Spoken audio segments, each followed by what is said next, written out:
What is voltage? Well, let's first understand potential energy. This is a bouncing ball. For this ball to bounce, it needs to be able to move. And if it's moving, it has an energy known as kinetic energy. But where does it get its kinetic energy from? It gets it from potential energy. In this case, gravitational potential energy. Imagine a field. A field is anything that varies through space. In this case, we have a gravitational field. Where this ball is in that field will tell you how much gravitational potential energy it has. The higher the ball is in this potential energy field, the greater potential energy it has to be converted into kinetic energy. Simply put, kinetic energy is the energy due to motion, and potential energy is the energy due to something's position in the field. So what is voltage? Well, we can see it more clearly by its other name, potential difference. It's basically a difference in potential energy. Which potential energy? The electrical potential energy. It's similar to the example with gravity, but instead of having a gravitational field, we have an electric field, and this electric field affects electric charges. So instead of a moving ball, we have a moving charge, such as an electron. And crudely speaking, it's this difference in potential energy, or voltage, that allows currents to flow.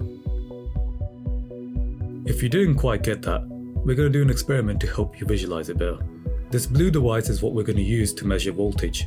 Now think of a battery as a voltage source. If I measure the voltage at the two terminals of the battery, you can see on the display it's 1.6 volts. Here's a bigger battery. The voltage across its terminals is 8.83 volt.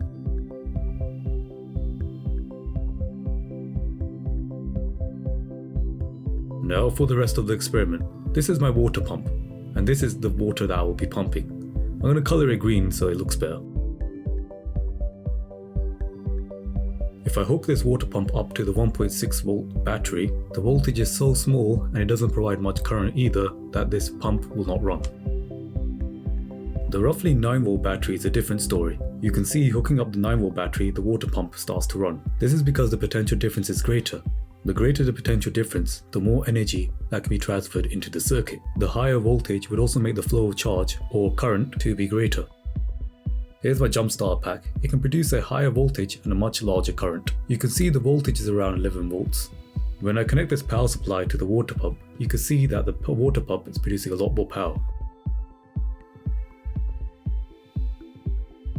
Here's a side-by-side demonstration.